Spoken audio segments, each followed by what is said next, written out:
Comment devenir milliardaire en 2 ans? Comment devenir milliardaire en 2 ans? Voilà, on a dit 2 ans. On n'a pas dit 10 ans, on n'a pas dit 20 ans, mais on a dit en 2 ans. On va parler de ça dans cette vidéo.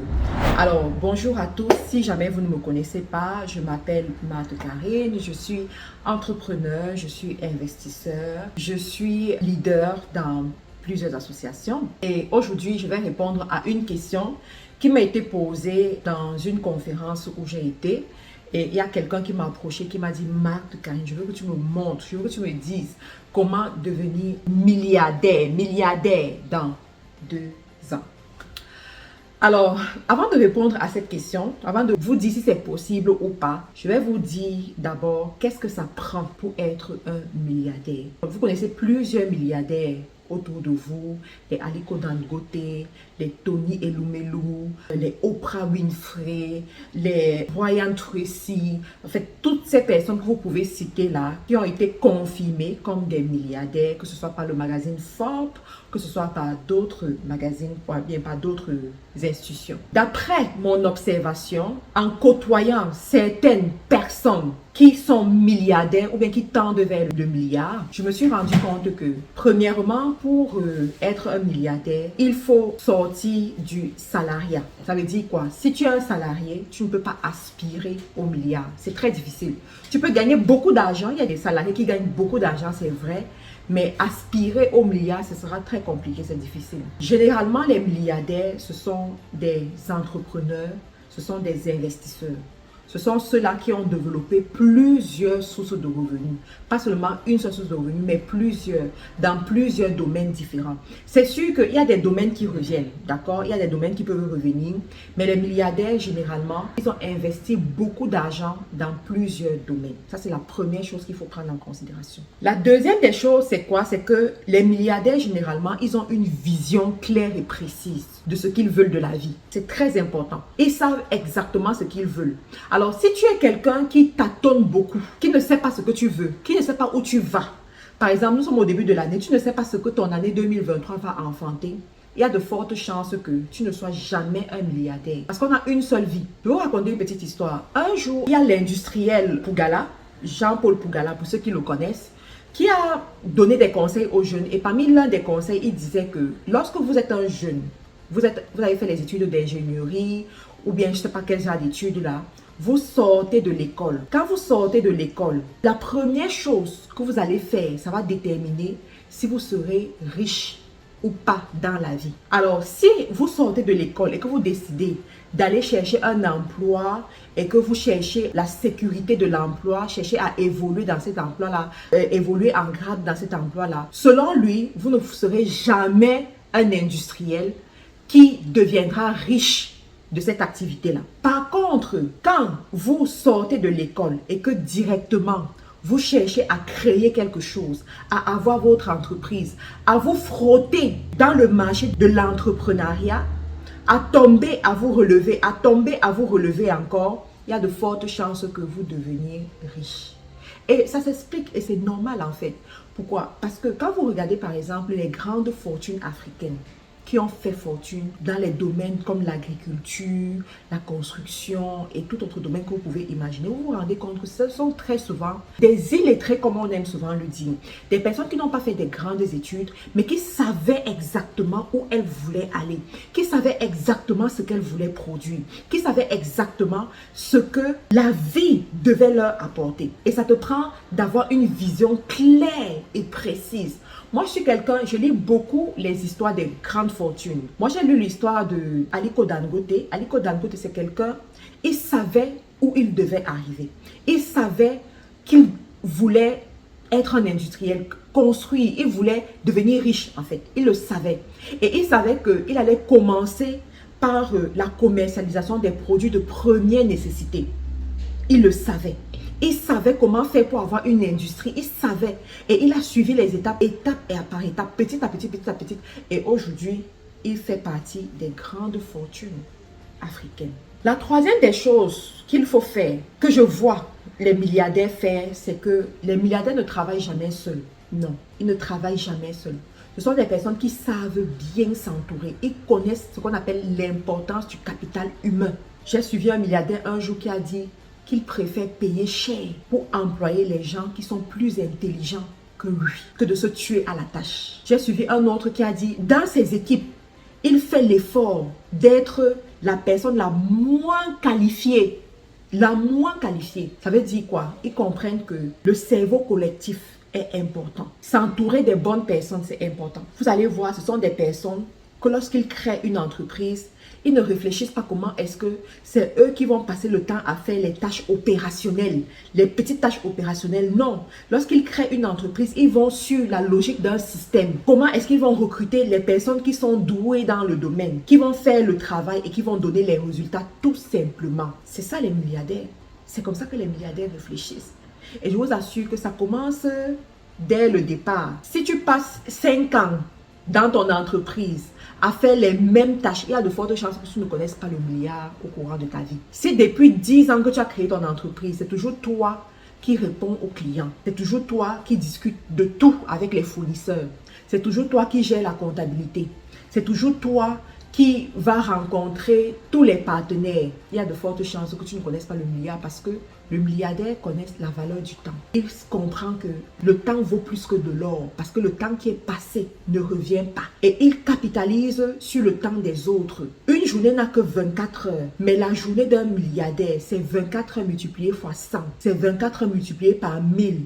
Par sa capacité de fédérer des personnes, sa capacité d'employer des personnes, sa capacité à utiliser le temps des autres personnes. Très important. Le milliardaire aussi sait qu'en s'entourant des bonnes personnes, il aura ce qu'on appelle le capital financier. Il aura l'argent qu'il faut.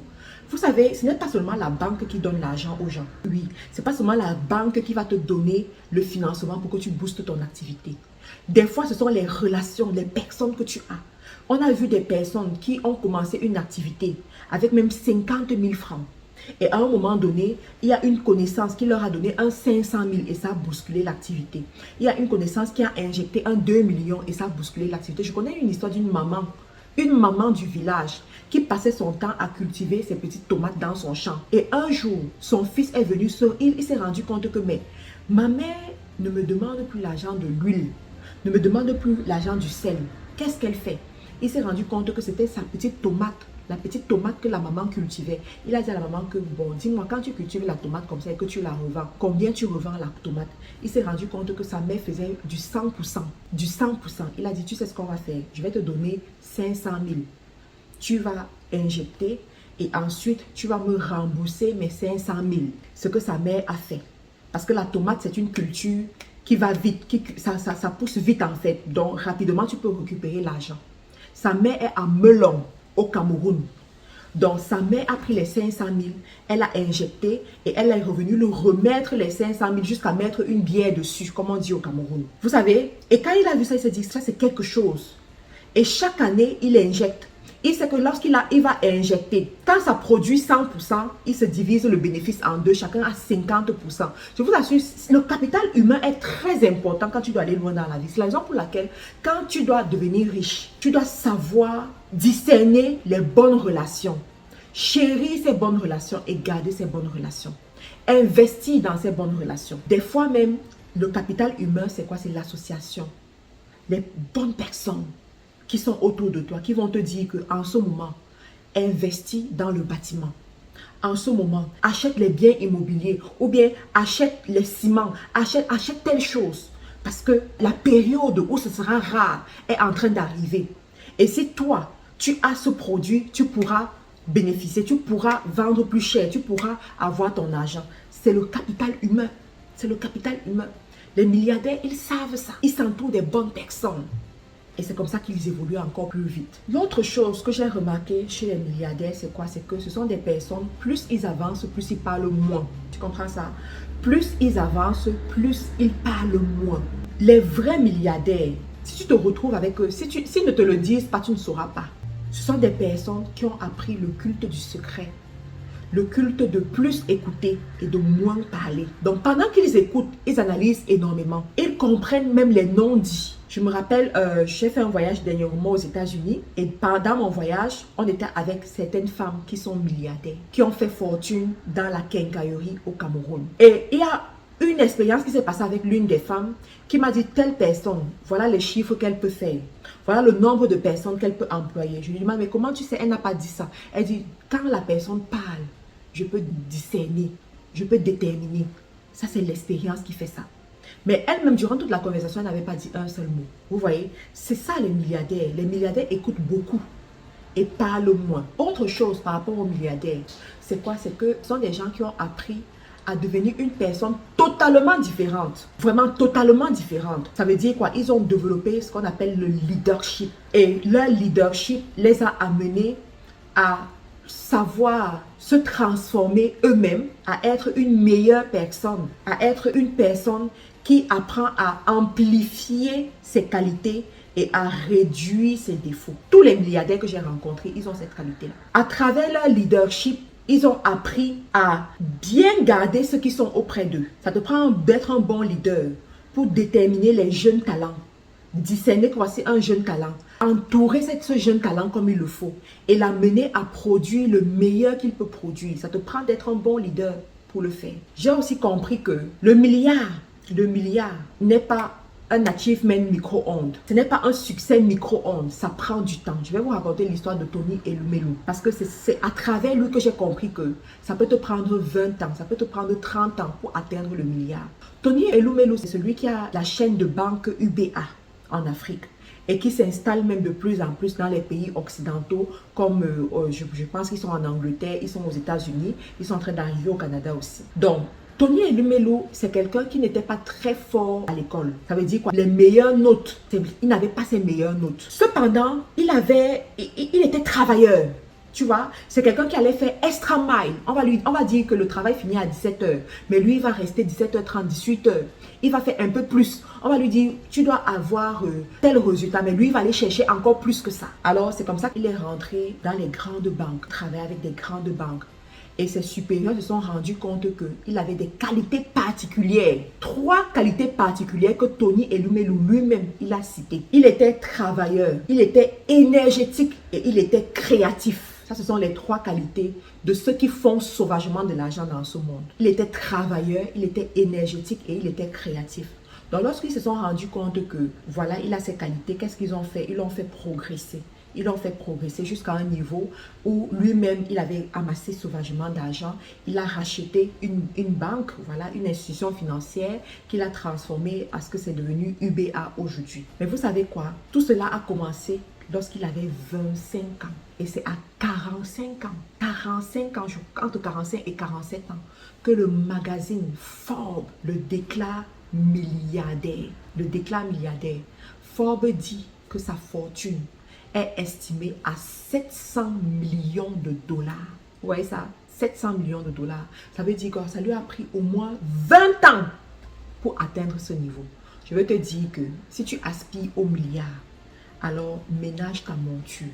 Ça n'arrivera pas dans 2 ans. Ça n'arrivera pas dans 5 ans. Ça prend du temps. Ça, ce sont des gens qui sont restés constants. On les a vus évoluer. On a vu leur progression. Et ça a pris le temps que ça a pris.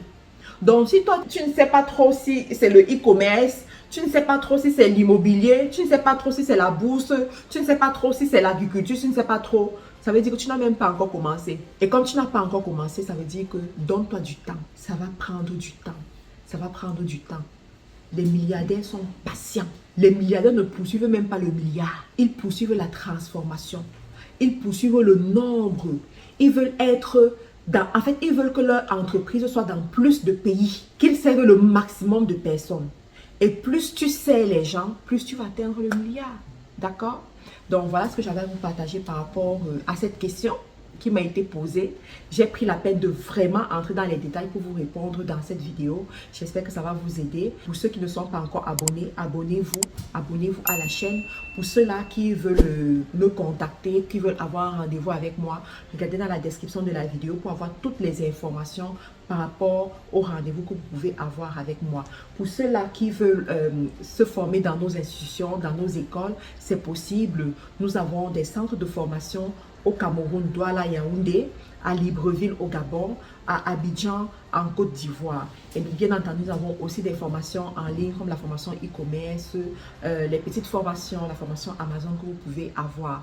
Et pour ceux-là qui vont faire un séjour en Afrique, à Douala et à Abidjan, n'oubliez pas de booker, voilà, de booker nos appartements meublés au standard international. Booker les prix sont vraiment défiant toute concurrence. Ils sont à votre disposition. Entre-temps, on se retrouve dans une autre vidéo. Passez une très bonne journée. Bye bye. Pour un séjour calme et agréable à Abidjan et à Douala, choisissez MC Home, votre nouvelle agence immobilière. Nous mettons à votre disposition des appartements meublés ultra modernes au bord des routes principales. Bénéficiez d'un cadre sécurisé, entièrement équipé avec une couverture Internet haut débit pour un séjour inoubliable. Réservation au Cameroun, plus 237 676 05 17 87. En Côte d'Ivoire, plus 225 07 88 75 24 07. MC Home. Faites comme chez vous.